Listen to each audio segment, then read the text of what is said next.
Owning a boat comes with a number of perks, like being able to say ahoy or land ho and not feel weird about it. So here's another perk. Geico's boat insurance offers access to the largest towing fleet on the water. And with specialist support from agents that are as passionate about boating as you are, there's so much value that you'll want to say, shiver me timbers, and not feel weird about that either. Get more with Geico. This is Wheelbearings. I'm Dan Roth. And I'm Sam Abu-Al-Samad. And so we're up to episode 25. And it's been a little bit of an interesting week and a half or so since the last time. Sam, I went to a conference then Cambridge at MIT. Once a year, they let us in, and we kind of dirty the place up. But it was good. It was the New England Motor Press Technology Conference. We talked about stronger, lighter, faster, all the new technologies and stuff. I will have some stuff for probably the next week or two, or however we want to sort of load them out. But really interesting stuff right up everybody's alley in terms of the raw materials and all of the hard work that goes into vehicles to make them as modern and smart and lightweight and powerful as they are now. But enough about me. What have you been up to? Well, let's see. I bought a car. You bought a really cool car. I did. We over the years we have often gotten questions about what's a cool a relatively cheap fun car that I can buy. And, more often than not, one of the options that we come up with is the Mazda Miata. And I finally put my money where my mouth is, and I bought myself a Miata. Not a brand new one. You did the best thing possible. You bought a Miata. A 1990 Miata. Like, that's an early Miata. It's like the 89 was the first year. So 90 was, the second model year for the Miata. And, it's funny. Back when I graduated from GMI in 1990, and I decided I wanted to get a new car, my short list came down to the Mitsubishi Eclipse Turbo with all-wheel drive, the Mustang 5-liter LX, or a Miata. And I ended up buying the Mustang, and I drove that car for almost 8 years and had a lot of fun with it. But I've always wanted to have a Miata, and recently one that's in very good condition became available. A friend of mine who is currently employed at General Motors has one that he bought a few years ago from the original owner. So I think I'm only the third owner of this particular car, and it's a remarkably low mileage Miata. For a 27-year-old car, it's only got 56,000 miles on it, and it's never been driven in winter, never seen any salt, and so. Unlike a lot of old Miatas, it doesn't have any rust in the rocker panels. It's really solid, runs really well, and it is just a hoot to drive. I'm just lamenting the fact that 1990 was 27 years ago. Yeah, don't remind me of that. Yeah, and beyond that, though, we should talk about the Eclipse Turbo another time. But yeah, man, that in 90, like all-wheel drive turbo in that coupe, that car was badass. It was. I mean, for that era, that car had, almost as much power as the Mustang I ended up buying. I think it had 210 horsepower with the turbo. It was and the Mustang I got was 225. Right. And it didn't have as much torque as the V8 in the Mustang, but it certainly had plenty of get up and go. It was a quick car. It also had all-wheel drive, so it could launch where the Mustang would just light up its tires because the Fox body. Exactly, and those first generation Eclipse, the Eagle Talon, and the what was the Laser, the Plymouth Laser. I mean, that was a great looking car. It was. They screwed it up and got to the second generation, and then the third generation. When they get to the it just got progressively worse over the years. They completely lost the plot. But man, that first they finally Diamond euthanized it. But woo, that was a hell of a car. It was. Okay, the 90s. Yes. So, you weren't even out of high school then, were you? We won't talk about that. Well, I guess if it's time for confessions, I entered high school in 91. Oh, shit. It's okay. All right. I was the same 85-year-old man then as I am now. You were born as a crotchety old man, huh? Absolutely was. I did have a poster though in the 90s. I forget what year they came out with it, but the British Racing Green Edition NA Miata. I actually, because what I remember to do, that it was a limited edition. Yeah, I used to look at the bottom of all the car ads, in like Car and Driver and stuff. You could call the number and you could get them to send you the brochures. So I would call the number and I would get the brochures, and there was like the Mazda poster, and so I called the number and I got the poster. I had like a brochure collection. It was cool. Excellent. Yeah, so it was neat. Well, as someone who, in my daily professional life spends so much time thinking about, writing about, and talking about autonomous and connected vehicles, it's nice to drive a car that is so utterly manual. Right, completely non-autonomous and not yes. connected. Manual transmission, manual top, manual. The only thing, the only thing in there that's powered is the windows. It does have power windows. Does it have power steering? Yes, this one has power steering. But that was an option on the up level trim on those early Miatas, on those first generation Miatas. The base cars did not have power steering. Right. I love those. The NAs that is such a well executed car. And they've stayed remarkably true to the form over the last 27 years, over 4 generations of that car. In the most recent generation, the design changed probably the most it's ever changed. But at its essence, it's really very much the same car it was back in those days. But you know what? I've got a new Miata coming in early July that I'll be testing. So why don't we come back to the discussion of the Miata in a few weeks, once I've had a chance to do a back-to-back comparison between the old and the new. And let's move on to some new stuff. Why, that sounds like a fantastic idea. We'll tear ourselves away. First thing we can do, I guess, is talk about the new stuff we've been driving. So what have you been driving? Been driving when I haven't been puttering around in my Miata, the brand new Chevy Equinox, which is Chevrolet's compact crossover. So their competitor against the Honda CR-V and Toyota RAV4 and Ford Escape and all the others in that segment. It's just got a complete redesign for its third generation. And, it's certainly much improved over the last one. It's got 2 engine options right now. It'll have a third later this summer when they add the diesel engine. But the base engine in there now is GM's 1.5 liter turbo, which is it's the largest and most powerful variant of the new engine family that GM designed with their Chinese partners at SAIC over the last several years. So they did this whole family of small engines going from a 1 liter 3-cylinder up through 1.5 liter 4 cylinders. And the 1.4 liter turbo that is in the Cruise now is part of that family. The 1.5 that you find in the Malibu, the Malibu's got the 1.8. But the 1.5 turbo is in the Equinox, and there's several other variants that are available in different markets around the world. But it's a really good engine. Really surprisingly refined. As with most typical modern engines, it's direct injected, turbocharged, about 173 horsepower, I think. Or 170 horsepower, 203 foot-pounds of torque.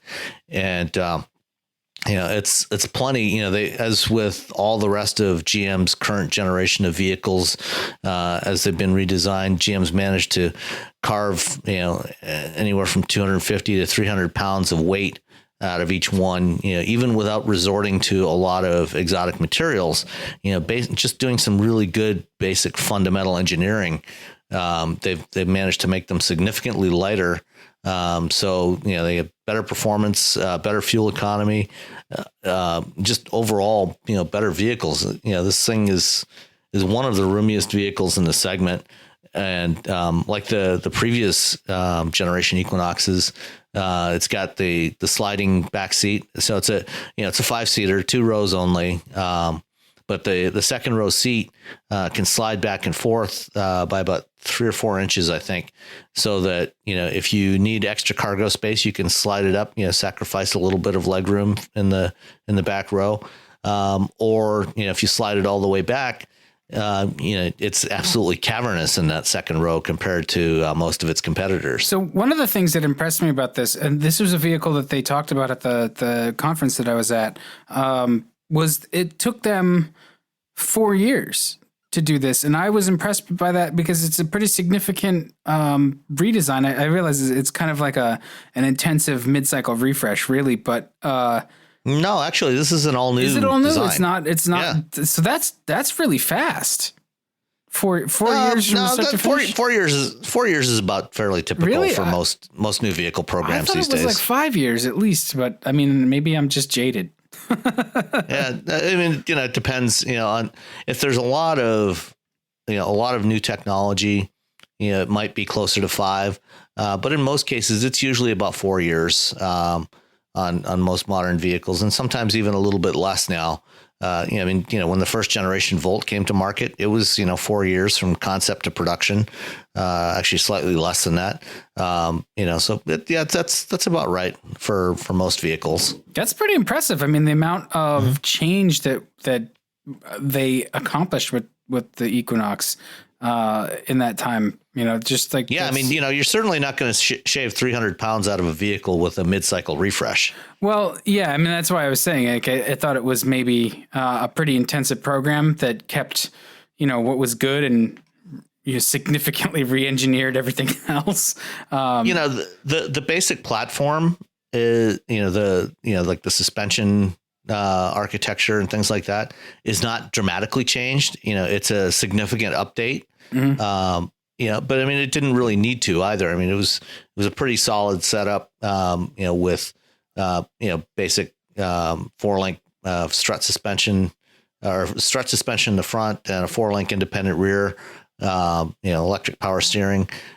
So I mean, this is essentially a next generation of the Theta platform that GM has used since, I guess, first one was probably Theta was like 2008, 2007 when the Saturn Vue, the second generation Saturn Vue, was the first vehicle to come out with that platform. Okay.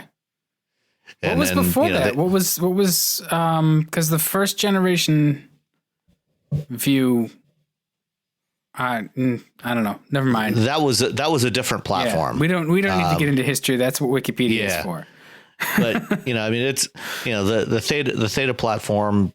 Started with the Vue, and you've had the Equinox and the Terrain, and the second generation Cadillac SRX was kind of a combination of Theta and Epsilon parts. So I mean, this is a similar basic architecture, but it's significantly updated. There's no real carryover parts in it. Certainly the design is all new. And it's consistent with what we're seeing on other current Chevrolet models, like the Malibu and the Cruze. Especially in the on the sides, the character lines in the sides, it's got a lot of similarity, family similarity to the Malibu, and it's a really attractive vehicle, and it's been really pleasant to drive, and it's pretty fuel efficient. It's been getting about 27 miles per gallon. So really can't complain too much about it. Well, and so they've taken a bunch, several hundred pounds out of it, but that's still a small engine, regardless of its power numbers too. Like, do you ever catch it sort of when it's off boost or anything, feeling flat footed, or is it overall, just no, not really. I mean, as with most, turbocharged, direct injected engines, it's got plenty of low end torque. It's the front wheel drive version, of the Equinox is just over 3,300 pounds. The all wheel drive, which is what I'm driving, is I think just over 34.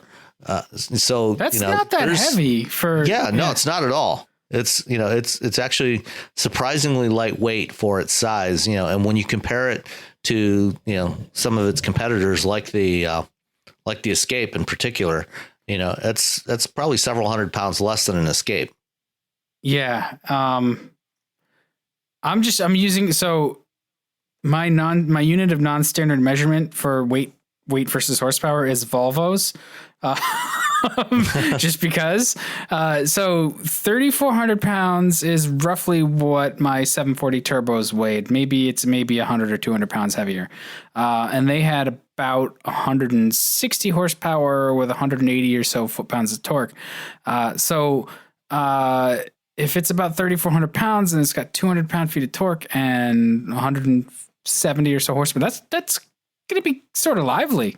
Actually, it's quite good. I mean, I don't think anybody's going to complain about the performance, and people in this segment, buying these types of vehicles, they're not necessarily looking for performance. They want to make sure that, it's not going to feel slow. You don't want to be caught flat footed while you're trying to merge onto a freeway, and with the optional 2-liter turbo, it does have a 3,500 pound towing capacity, which, is plenty for, it's as good as anything in this segment. Yeah. And actually probably better than most. Yeah. I mean, really, like, in terms of performance, people only miss it when it's not there. They know when it's not there, but if it's adequate, it's fine. They're going to also offer a turbo diesel in that too, right? Or is that the same 1.6 liter diesel that's available in the Cruise already? It will be available in the Equinox and in the GMC Terrain when it launches this summer. So that's a really nice engine, much more refined than GM's previous 2-liter turbo that was in the Cruise. We talked a few weeks ago about the Cruise diesel. I was really impressed with it, and I think it'll do well. I think it'll be an interesting combination, especially in the crossovers. And Mazda is coming out with the new CX-5 with a diesel this summer as well. So it's going to be very interesting to compare those against each other and see how they do, because GM's using a 1.6 liter diesel, and Mazda their engine is a 2.2 liter, which is quite a bit bigger. Not a whole lot more power than the GM engine, but it's going to be interesting to see how each of those does in the marketplace.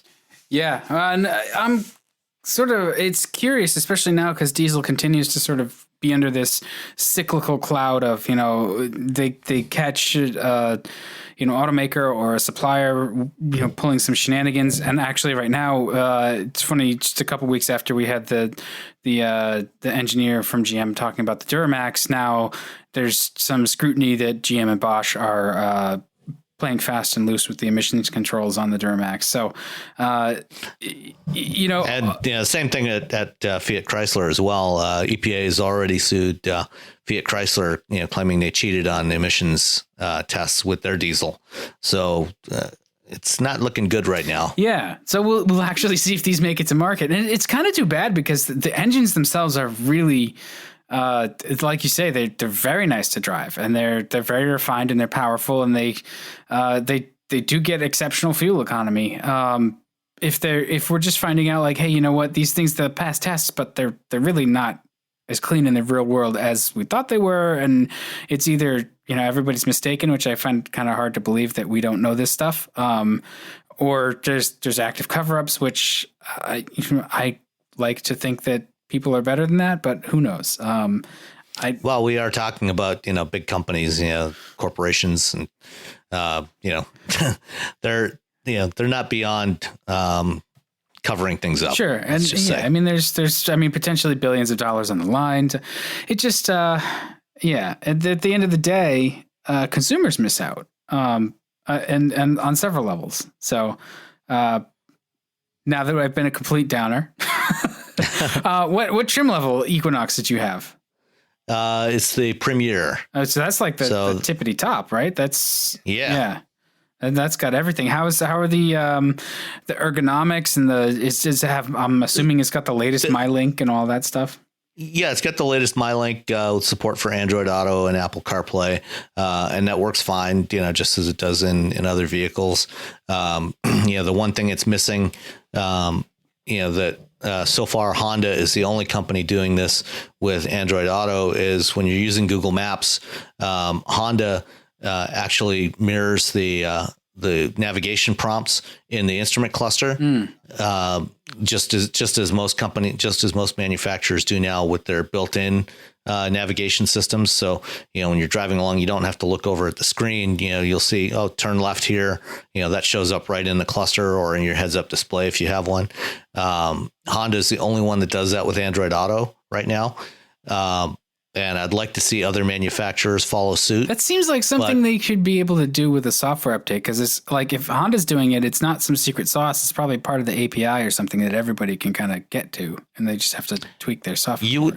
You would think so, but it's possible that it may have something to do with the fact that Honda's head units are actually running Android as well. So they may have access to some stuff in there that is not readily available through regular Android Auto, but we'll have to look into that. The only real complaint I would have about the interior is, like a lot of vehicles, the front seat cushions are a little bit shorter than I would like. If you've got longer legs or longer thighs, it's nice to have a little bit longer seat cushion for some extra support there. And my wife was complaining about that as well the other day. But other than that, not much to complain about. Good visibility out of it. Everything seems well screwed together. Good fit and finish. So yeah, it's a vehicle. If you're looking for a smaller crossover, compact crossover, this is definitely one that you should be taking a look at. Very handsome looking vehicle, especially in the bright bronze orange color that I've got. Oh, you have it in that color. Yeah. Wow. That stands out. It does. And it drives really well. So yeah, it's worth taking a look at.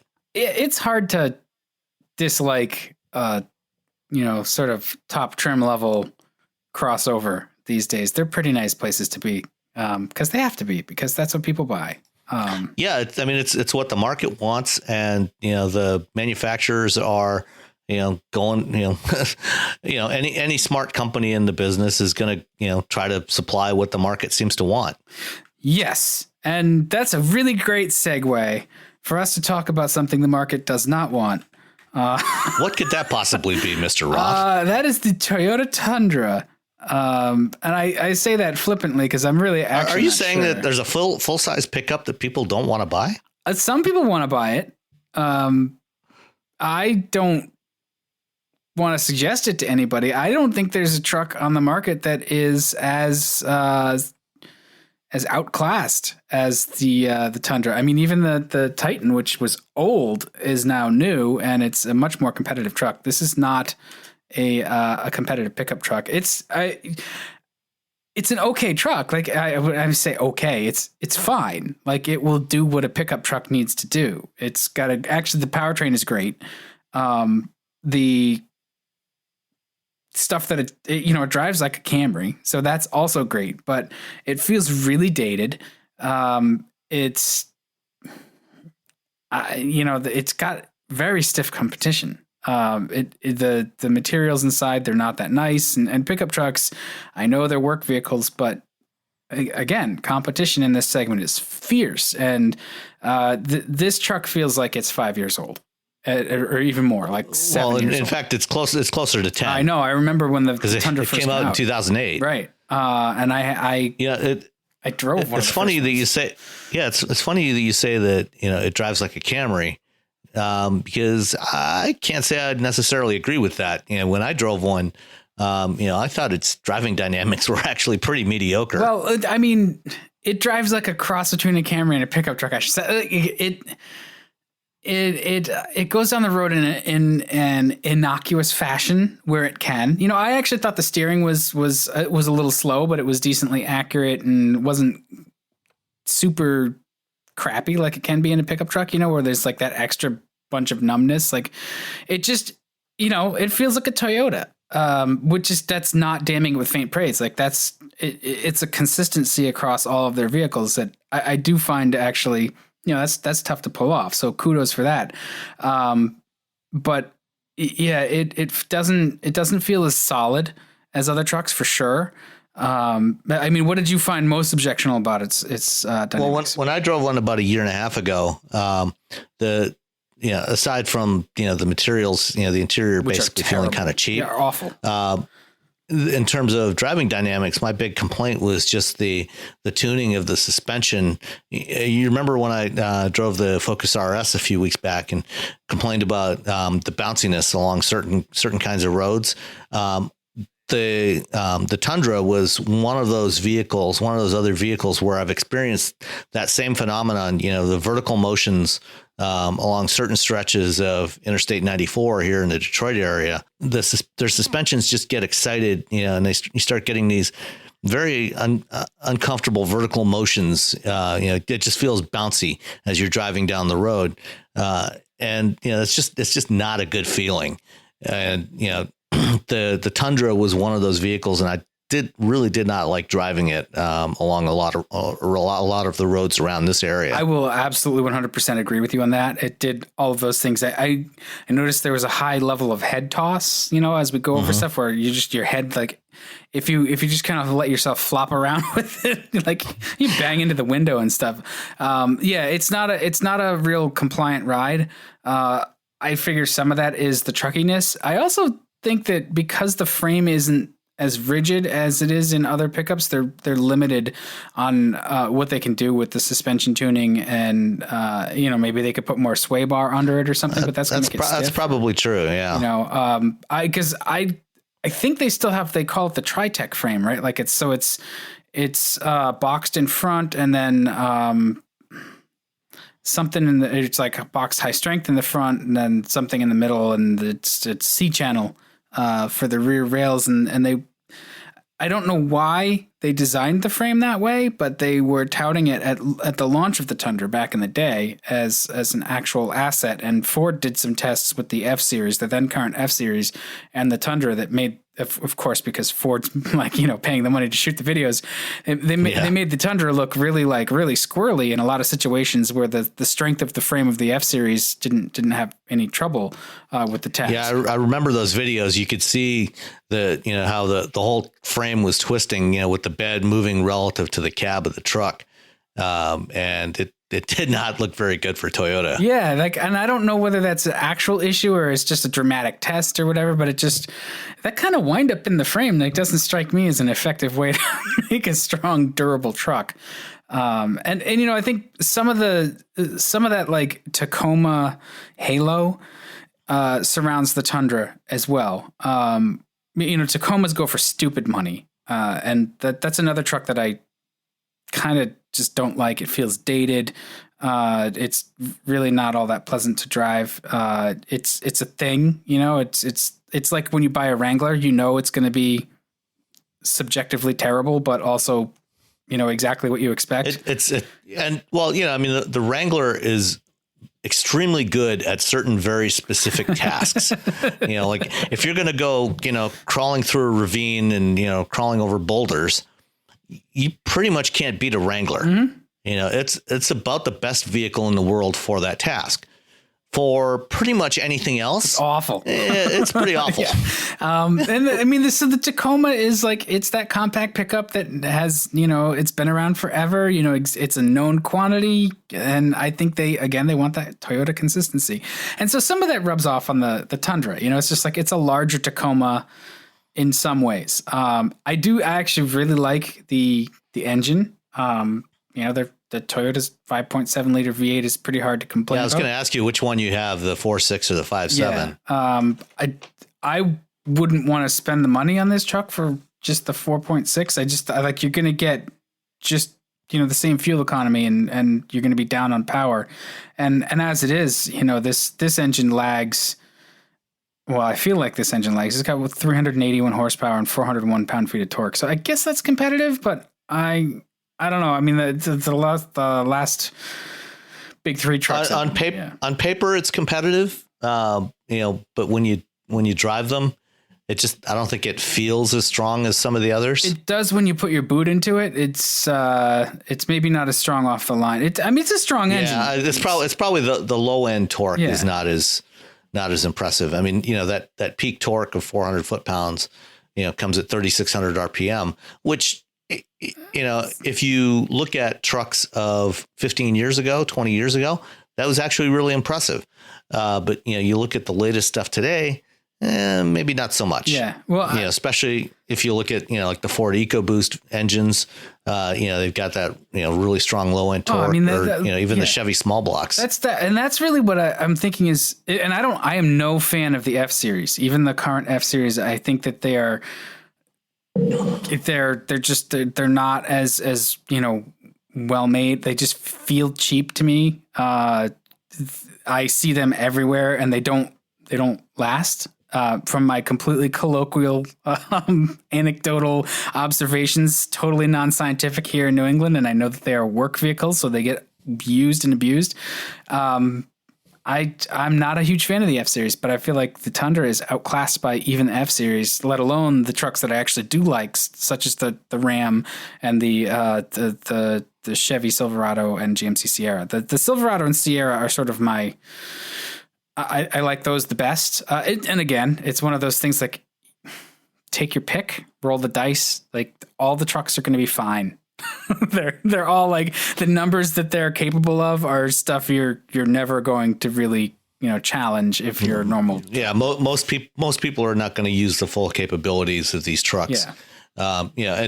The other one that you forgot to mention, of course, is the new Nissan Titan. I'm sorry. And the Titan is a really good truck. I'm impressed. Yeah, I mean, it was such a huge improvement over the first generation that it is really impressive, and especially the big thing that I complain about with the Tundra is its driving dynamics. And the Titan really has that nailed. It handles and rides so much better than the Tundra. Yeah, and. I forgot to make my point about the F-Series too.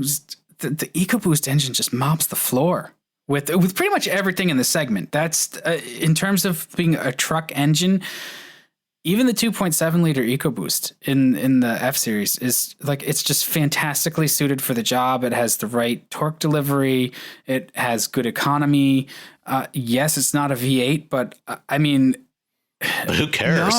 No, it delivers the performance. Absolutely. I'm very impressed with, and you go up to the 3.5 liter EcoBoost. It's got more torque than this thing, and it has it right off the line. And it just, that engine has been so thoroughly torture tested in so many ways. I would have no qualms about going with the turbo V6 in any of these trucks. And I honestly think that the days of the V8 are numbered in big trucks, unless gas continues to stay so cheap. But well, I mean, with engines like the EcoBoosts, even with cheap gas, it's hard to make the case for the V8. I think, if I'm not mistaken, right now V8 and the F-150 V8s only account for about 20% of their sales volume. Oh yeah, and that V8 is weak. I think to get a V8 that can compete numbers wise on paper with the EcoBoost, you are looking at you've got to go to the F-250. No, the 5-liter V8 has as much torque as the EcoBoost 3.5, and it's got the same tow rating as the EcoBoost. The EcoBoost and the V8 both have the same tow ratings on the current F-150s, but the EcoBoost is a little bit, or at least on the EPA label, is a little more fuel efficient. And depending on how you drive it and how you use it, it can be a little more fuel efficient than the V8. But yeah, the 6.2 liter that is available in the Super Duties is that's the next step up. But I think even, probably in the next generation Super Duties, that will probably go away as well and be replaced by, perhaps a 5-liter V8 turbo. Yeah. And I love V8s and I love the Coyote V8. I think it's a great engine, but it's just really hard to argue. And I think Toyota will eventually, when they completely redo the Tundra, which again, like, they're not looking to own the segment. So I'm sure they sell every Tundra they produce, and they probably have a low target. So fine. Well, the plant in San Antonio where they build the Tundra was, originally designed, for a volume of like 240,000, and they've never sold much more than about 100,000, which is why Toyota ended up consolidating, because they used to build the Tacomas at the NUMMI plant in California, which is now Tesla's factory. And when the current generation Tundra, when it launched in 2008, and it didn't do as well as Toyota was expecting, and it was using way less than half the volume of that plant, they ended up moving the Tacoma production over there, and so they build both the Tacoma and the Tundra in San Antonio. And I'm still, even with both of those, I'm still not sure if they're running at full capacity. See, and I'm surprised about it. I tried to look up production numbers or sales numbers, at least for 2016 of the Tundra, and I just didn't find anything that was revealing.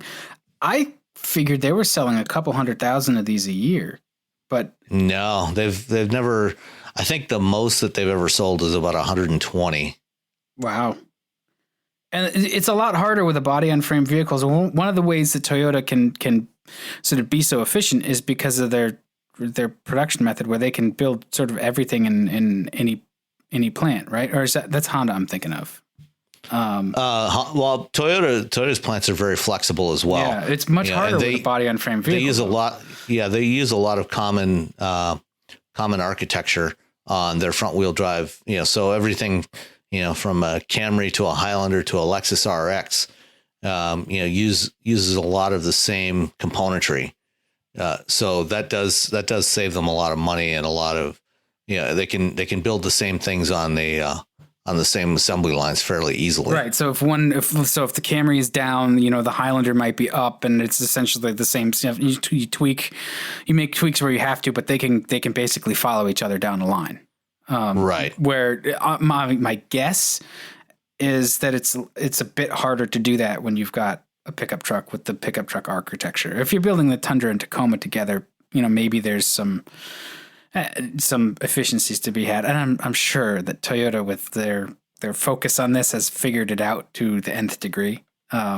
Okay. So in 2016, they sold 115,000 Tundras, 115,489, and 191,000 Tacomas.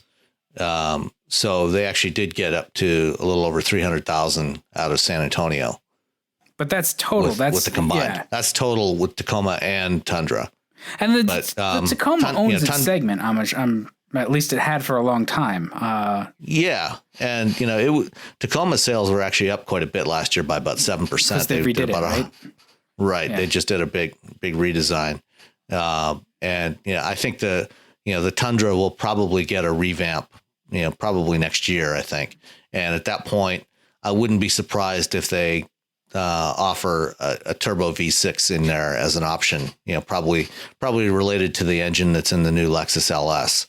Yeah. And that was what I was going towards until I got derailed. But my guess is that they'll adjust the powertrains, and the truck really does need like a thorough redo, because even this latest refresh of it, which took a long time to get here, this has been around for 3 years in this guise now, with the mild restyling and some rejiggering of options. And it's just, this is a $47,000 truck. It's a limited trim, so it's got leather and stuff. It doesn't feel that nice inside. And I have this problem with a lot of Toyotas too. Like you get the fancy trim, and the materials just don't look and feel as good as I feel they should. Look at Ram. Like, whether or not the actual materials are expensive, Ram manages to make them look and feel rich. So take some tips from them and put them in the Tundra. There's something you probably never would have heard a few years ago. No, but the Ram cab is really nice. And some of the higher end, all the higher end pickups are pretty nice, but even like the super high end, like the Toyota, the 1861 edition or whatever, 17, so something, the whole thing about the ranch that was there on the land where they built the plant, that's the fanciest package you can get on a Tundra. And even that kind of feels a little bit like, So that's the equivalent of a Ford King Ranch. Yeah, something like that. But they're kind of mailing it in on this truck, or just like coasting, and maybe it's because they have much bigger things in store. So I guess we'll see in a year or two when the new Tundra arrives. But don't spend money on this truck unless you like absolutely have to have a Toyota and don't want anything else. Because I honestly can't make the case for it, other than the fact that it'll probably do the job without any problem. Yeah, I have no doubt it'll be very reliable. Totally damn it with faint praise. I'm very sorry, Toyota. I feel bad saying this because it's not a super terrible vehicle, but the competition has moved on, so it's hard to justify, spending that kind of dough on what is the oldest truck on the market. So, all right. Speaking of moving on, I've yammered and yammered and yammered about that. Anybody tired of hearing me talk about the Tundra? I think you're probably tired of hearing me talk about that. Anyway, so Uber seems to be in the news again, getting There's in trouble. a shocker for you. I mean, well, actually, they didn't really do anything new to get in trouble this week. Well, I mean, they kind of well. I mean, this is a continuation of the ongoing story we've had for the last several months. Of the lawsuit between Waymo and Uber, and the guy at the center of this lawsuit, guy named Anthony Levandoski, who's been since March of last year, a VP at Uber, overseeing their autonomous vehicle program. He was previously an employee at Google, at the Google self-driving car program, and he's alleged by Waymo to have absconded with about 14,000 technical documents in the weeks prior to his resignation from Google in early 2016, and supposedly took those documents with him when he launched a new startup called Otto, which only a few weeks after they launched that was purchased by Uber for $625 million. And the way that whole deal went down and the way he separated from Alphabet at the time, like there's a whole bunch of sketchy details around what he was doing and what he was planning, even while he was still employed by Google. If I recall from reading back a while ago about the case. So there's probably there's smoke and probably definitely some fire there. I think that this latest development brings it a little closer or a little clearer into focus. That, even if the case is moving on, Uber's kind of at this point, like, you know what, we've had enough. So they let him go. Well, yeah. I mean, they fired him today as we record this on Tuesday evening. But this has come, in the wake of, during some of the hearings in the court over the last several weeks. The Judge William Alsup, who is no dummy from what I hear. Oh yeah. He's not. He's actually, compared to most judges, he's actually very technically astute.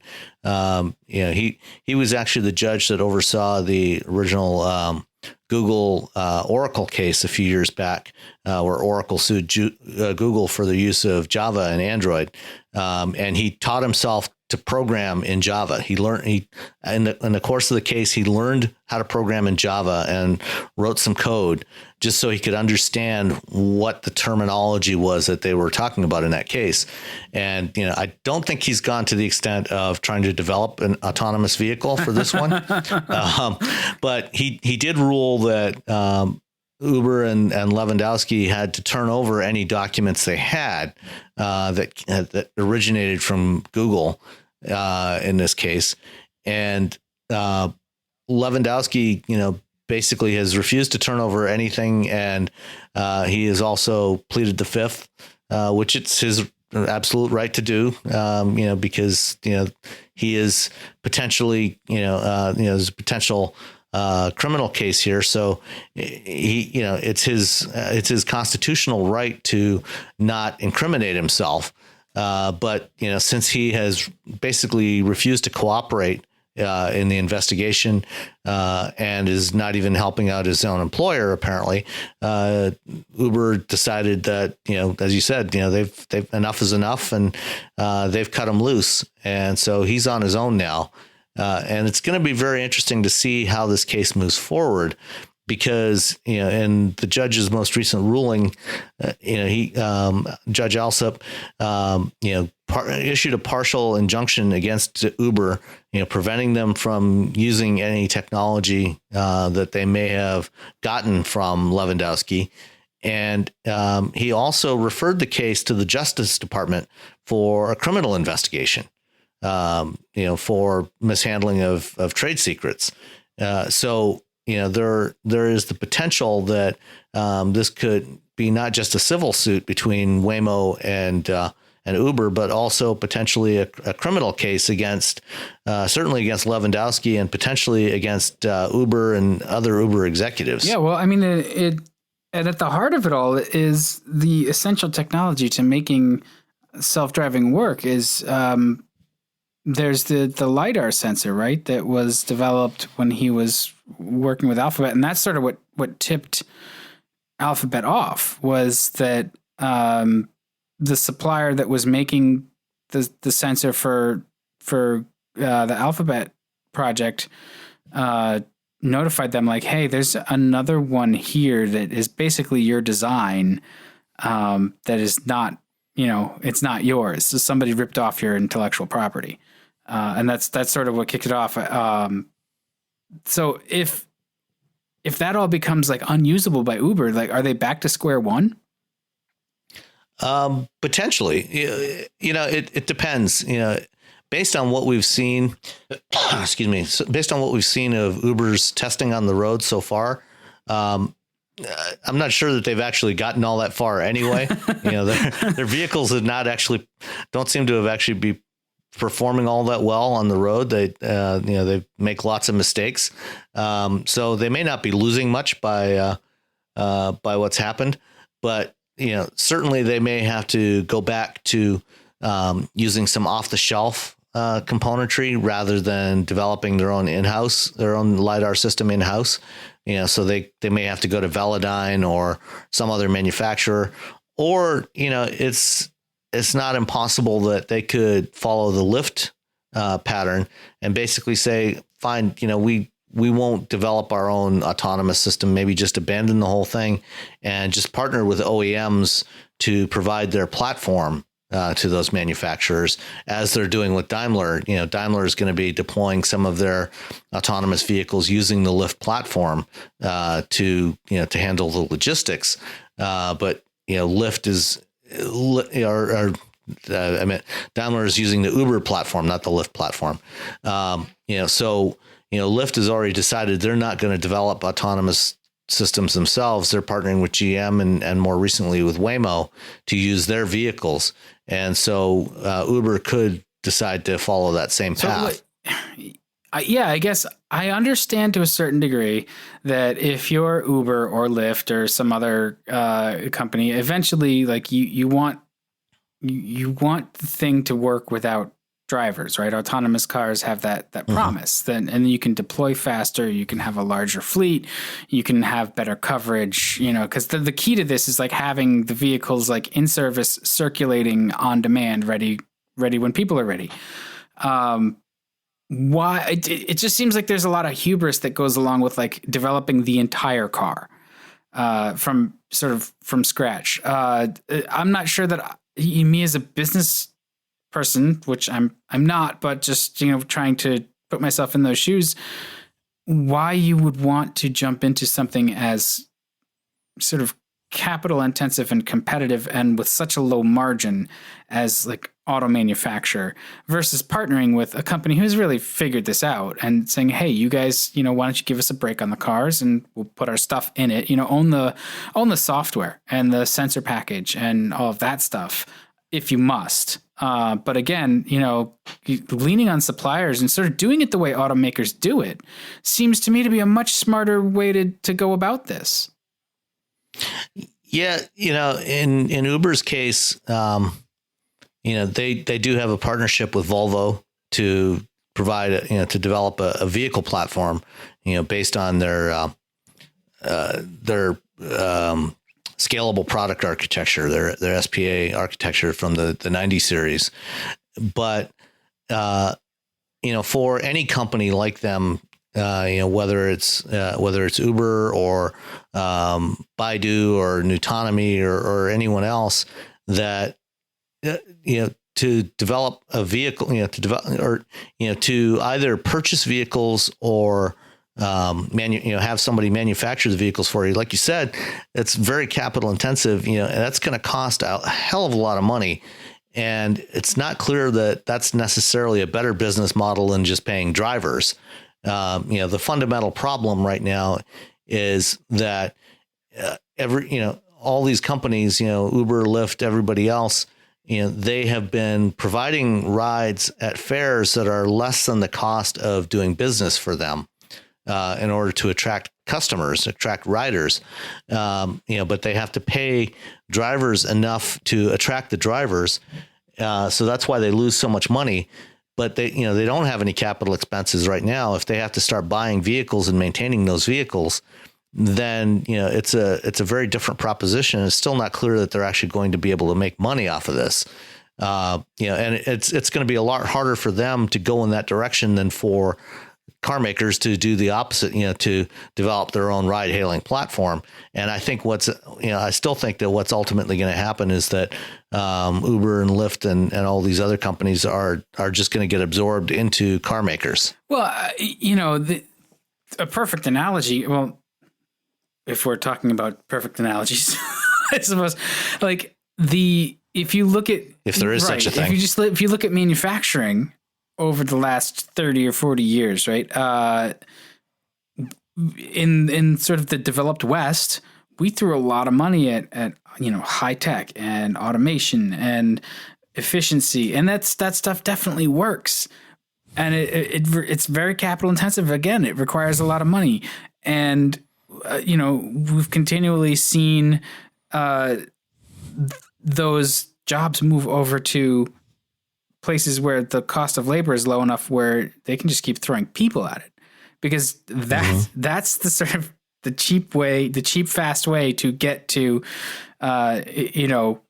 mass scale, is to find some place where the human labor is cheap enough. You can train a person. You don't have to put in a bunch of robots and off you go.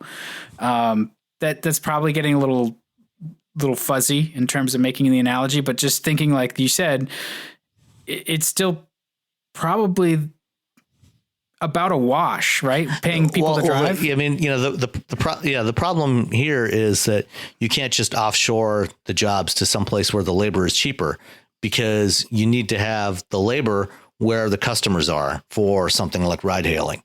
If you're making iPhones, if Apple's making iPhones, they can make those iPhones in China or India or somewhere else and bring them back and sell them to consumers in America. That's doable, but you can't move people in the US, people that want to get from one place to another with drivers in China or India. Right. But also you can't necessarily make machines do it any cheaper either, I guess was my sort of roundabout point. Oh yeah, right. That's true. And that's what I've been saying, is it's not necessarily going to be any cheaper for these companies to do it with machines. And especially if they have to set up their own manufacturing infrastructure. So are we getting all kind of distracted about the fact that, like, hey, look at what we can do versus like what we should do or what's actually going to be sustainable? Like, is this, I guess I'm asking, is it kind of like a fad? Like, and it seems really crotchety and old to be asking, like, this television thing, it's never going to last. Well, I mean, that's certainly a possibility. It is possible that, this will never really come to fruition, and it'll never be commercially viable. But there's a lot of other things that are driving this as well, that are driving this move towards automation and automated shared mobility, and that has to do with, some of the larger global trends towards urbanization, more people living in cities rather than in rural areas or suburbs, and dealing with air quality and traffic congestion and safety. And, those are all things that can also be addressed by these types of vehicles. So there's a lot of other factors that are driving this movement towards developing autonomous vehicles. But it's going to take a while to get all of this to the point where it is commercially viable. And, also, convincing consumers that this is the best way to get around.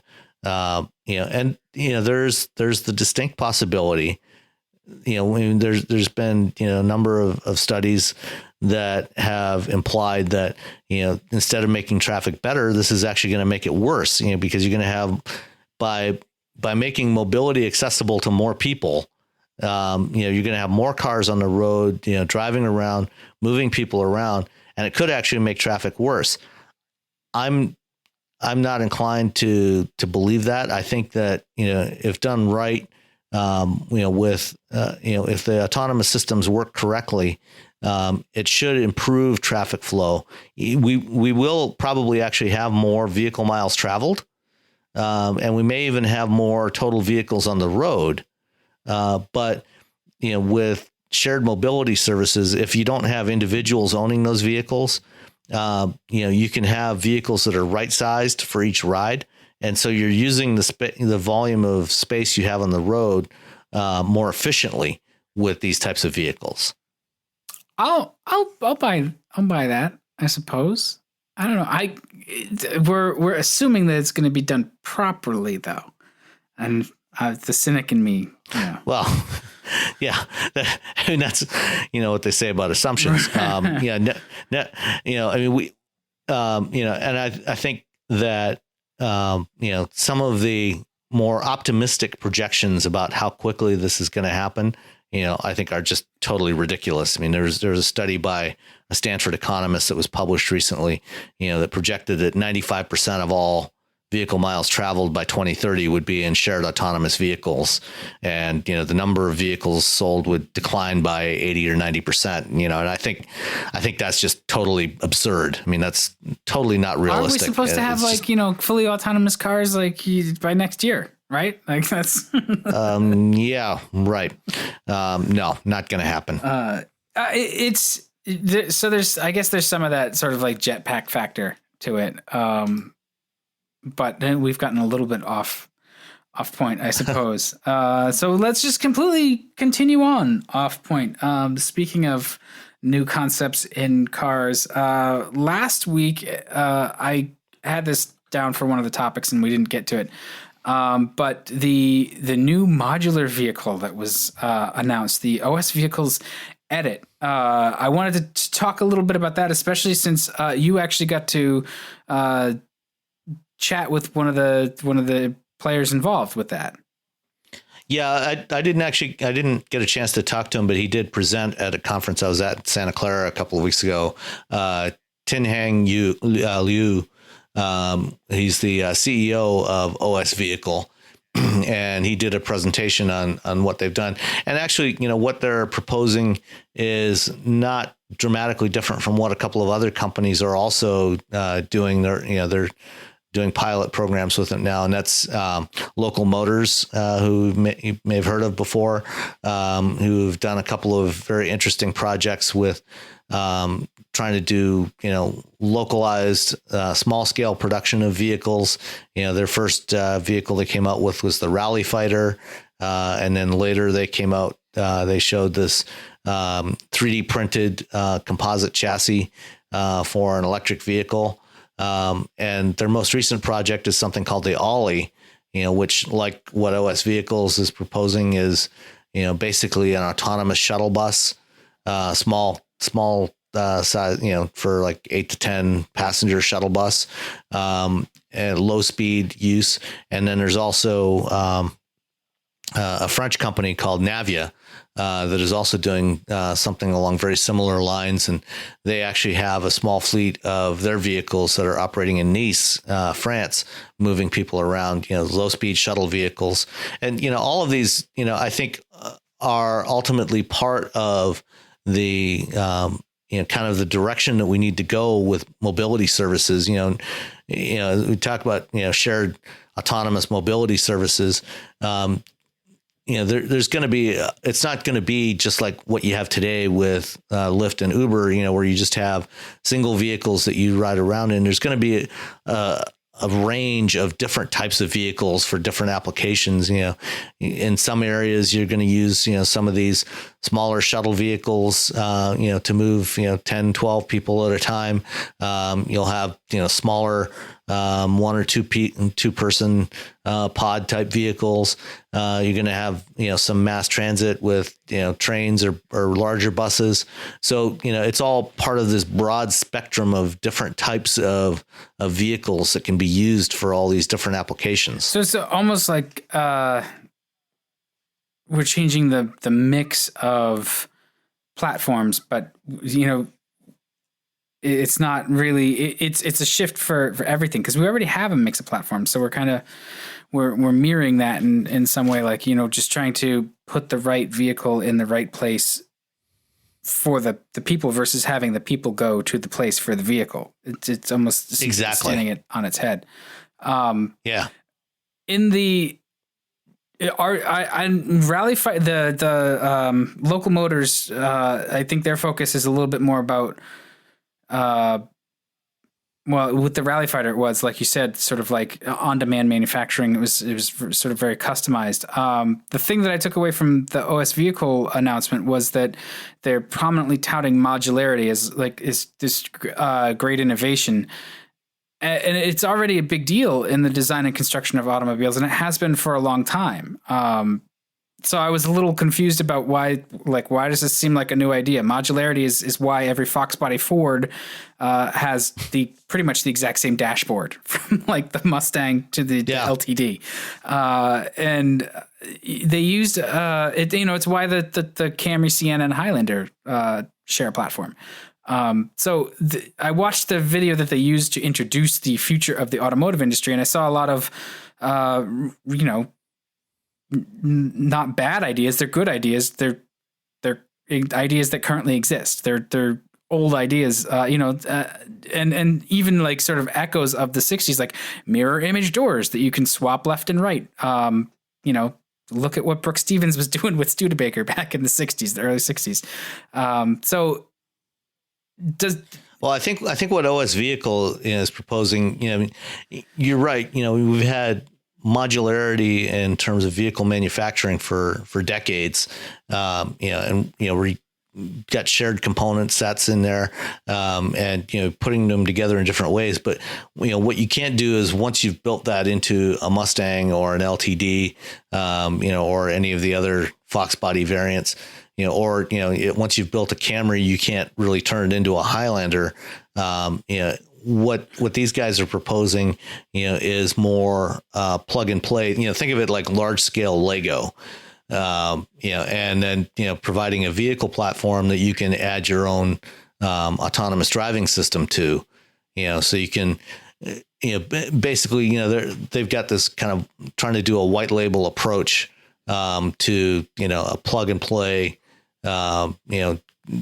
large scale, kind of a Transformers kind of thing. And, you could even reconfigure vehicles, as needed, so you could take off the back end of a passenger vehicle and turn it into a cargo van, things like that. So I'm not sure that this is necessarily a viable approach. It's an interesting idea. It's a fascinating idea. It's also not new. There was a Mechanics Illustrated somewhere I have from my grandfather that has a car with like two bodies, and like you put it into the body, you winch up the speedster body, and you winch down the wagon body. So like it's not a new idea. Well, and in late 80s, what was it, the Nissan Pulsar? You remember that Pulsar. one? And it, the base version, had like this sort of notched hatchback, concave notched hatchback, and you could take that off and put on wagon, like a little wagon back, so it's been done. I think what these guys want to do is take it to another level, but the thing is, I think these types of vehicles are going to be limited in their application. I mean, one of the things that that the local motors and Navia have acknowledged is that these are definitely low speed vehicles designed for use in constrained environments where they don't have to interact with so much with other vehicles. And so the safety is not so much of a problem, in terms of meeting safety crash safety requirements, because they're never going to go that fast. And for something like this, as long as it's operating in a similar kind of constrained environment, then, you might be able to do something like this. But I think you're going to have a very hard time if you wanted to make this more of a general purpose vehicle where it still has to interoperate with traditional vehicles, at higher speeds and, meeting the safety standards that those vehicles meet. Well, you know what? If they're going to go into cities and be sort of a replacement for, very high investment public transport in some way, and we've already, sort of broken the seal on trying to legislate vehicles out of cities around the world and in several different places. If both of those trends continue, maybe they will cross and they will be a perfect solution. Yeah, well, I think, I wouldn't say it's necessarily a replacement for public transit as we know it today, but more of a supplement to it, and taking some of, what we do with public transit, some of the lower density routes and using these types of vehicles, and then for the high density routes, you have larger buses and trains. What Local Motors has been proposing, for example, here in Detroit, they just launched a new light rail system down Woodward Avenue in Detroit.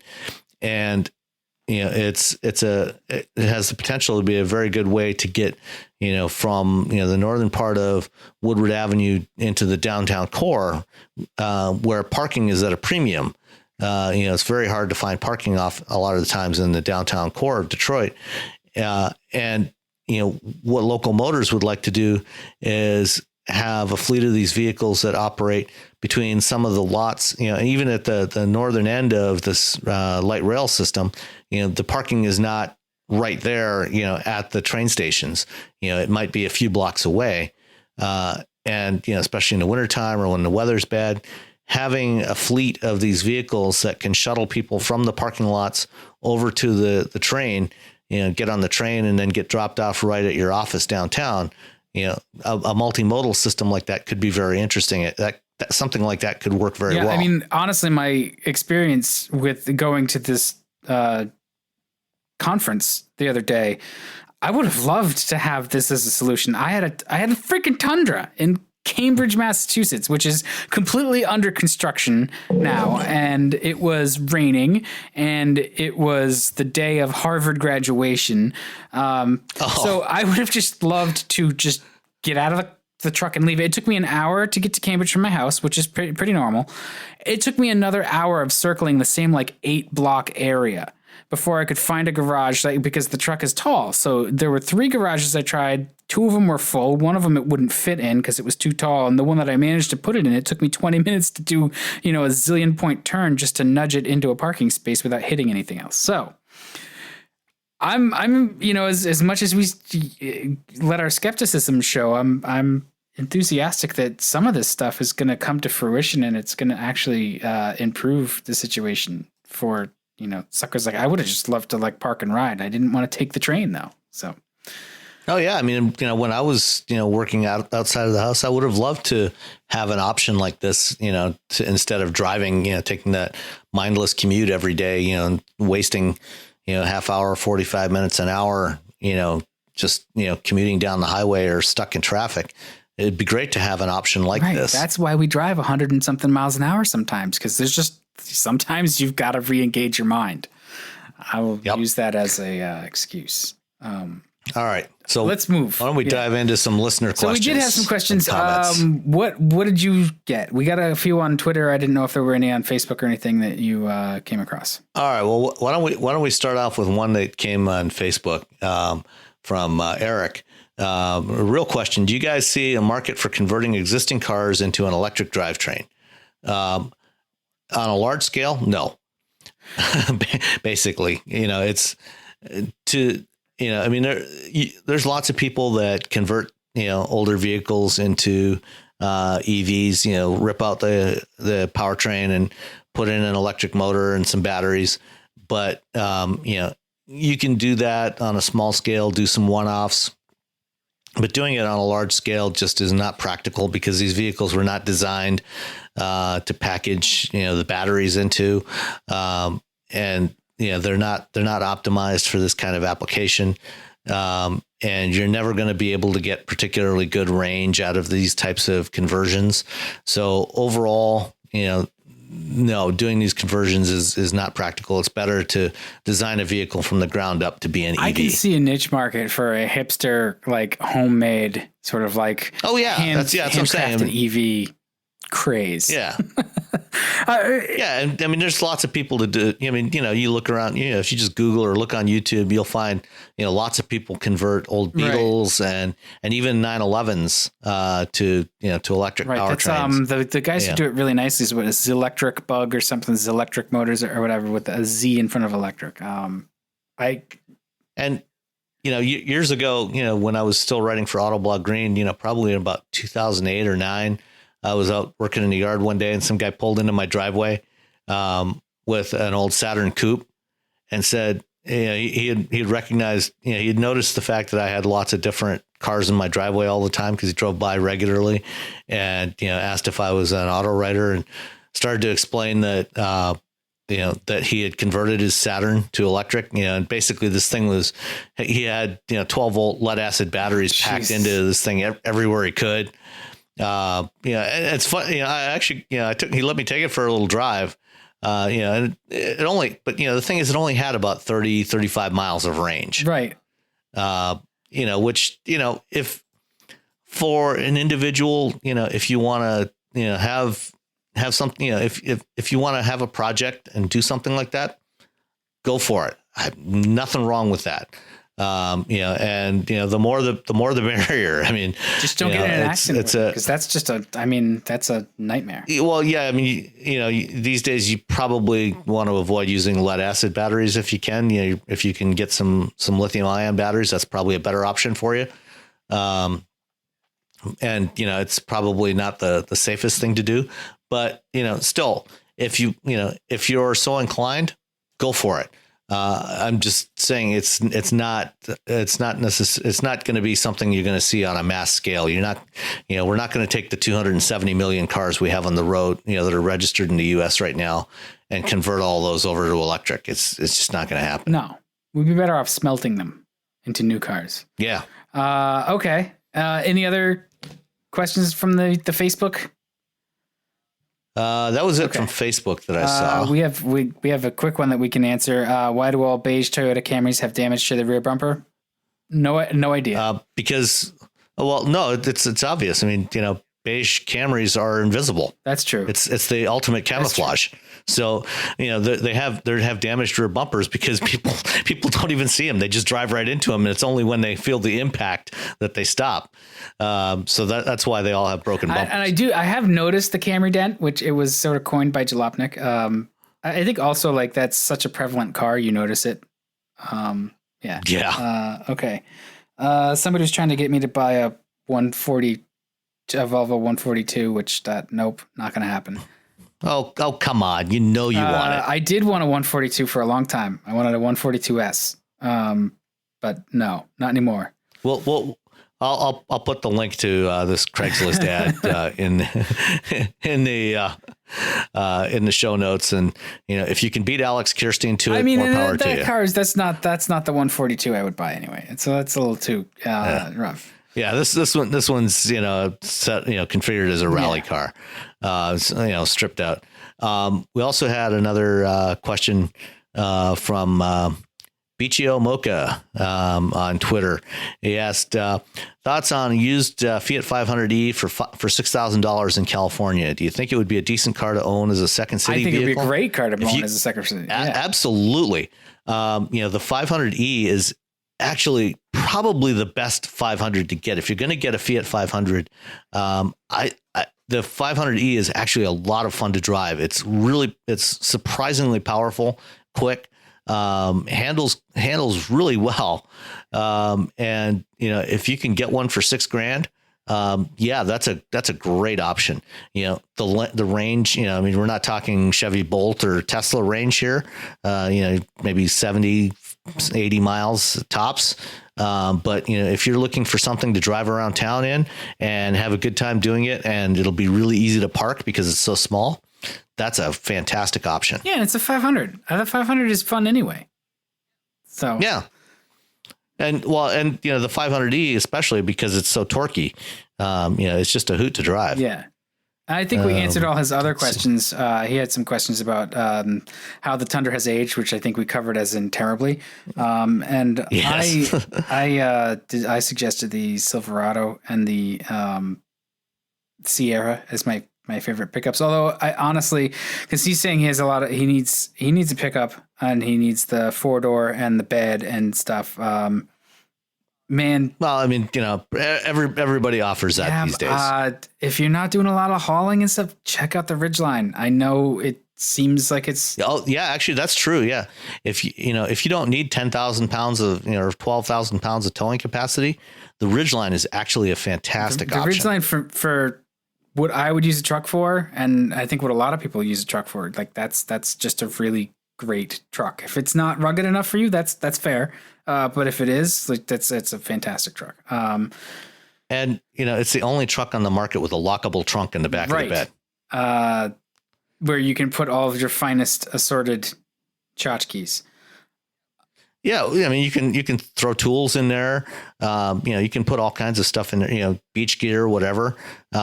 And or you can also use it for tailgate parties. Just fill it with ice. That's right, it has a drain there's plug. a drain plug in the bug. Yeah, just fill it with ice and assorted beverages, and it's a great tailgate vehicle. I just forget stuff in there all the time. I'd be like, oh yeah, I don't remember where, and then so I'd spend like a half hour looking for my socket set that I left in the lockable compartment 3 weeks ago, because that's just me. Yeah. Another one that came in on Twitter, Civic Si. Have we driven it yet? I have not. I think that's just sort of getting out there. Yeah, just getting out there. I've got one scheduled for early July, so I will let you know. So that's coming about 6 weeks time. I will say I've driven the Civic Sport, and your wife owns a Civic. The new Civic is good. I've driven the Sport and. Yeah, I've driven the Sport as well, and we own an EX, which I mean the only difference between that and the Sport is 6 horsepower, which is not really particularly noticeable. So yeah, I mean the Civic is a fantastic car. So if you're looking for a compact, especially a hatchback, I would definitely look at either the Civic or the Mazda 3. The Mazda 3 is also a fantastic choice. Those are my two favorites in the segment right now. The Mazda 3 probably doesn't. I mean, it's not going to look like it's going to stab you with a switchblade from its boot, which kind of the Civic Si is a little overdone. But other than that, it's probably entertaining. I mean, it's a matter of taste. My wife preferred the Civic. I generally like the Civic. I think, personally, I would probably opt for the design of the Mazda. But they're both great cars to drive. They're a lot of fun. They handle really well. They're quick enough, very fuel efficient, and plenty of room. Okay. Is that it, or do we have more? Just looking through the Twitter here and see if we got anything else. I think we've covered pretty much everything. I just realized we had that whole segment before the call dropped, which will not be in the podcast, but it happened. And now we're up to like an hour. So, probably. Yeah. Well, we'll have to, we'll come back to that one another day. All right. Anyway, as soon as we figure out what that segment was about. Yeah, no, that's fine. So anyway, we will catch up with everyone next time. This was episode 25, of Wheelbearings. And, I did actually look today on iTunes and stuff, and I did see a bunch of, reviews and stuff. So thank you very much for that. Tell your friends. We do appreciate those reviews. Yeah. Tell everybody, anybody that's remotely interested in cars or, the future of cars, tell them to tune in, check it out, and subscribe so that you don't miss an episode. put it in your favorite podcast app, whether it's Pocket Casts or Apple Podcasts or Overcast or whatever you prefer. And I have nothing else to add, so I'm going to shut up now for the first time in a couple hours. Okay, and if you got any other comments or feedback, feel free to email us. Hit us up on Twitter at Wheelbearingscast or on Facebook. Look for the Wheelbearing Media page. What else? I think that's about it. So we'll see you next time. All right, good night.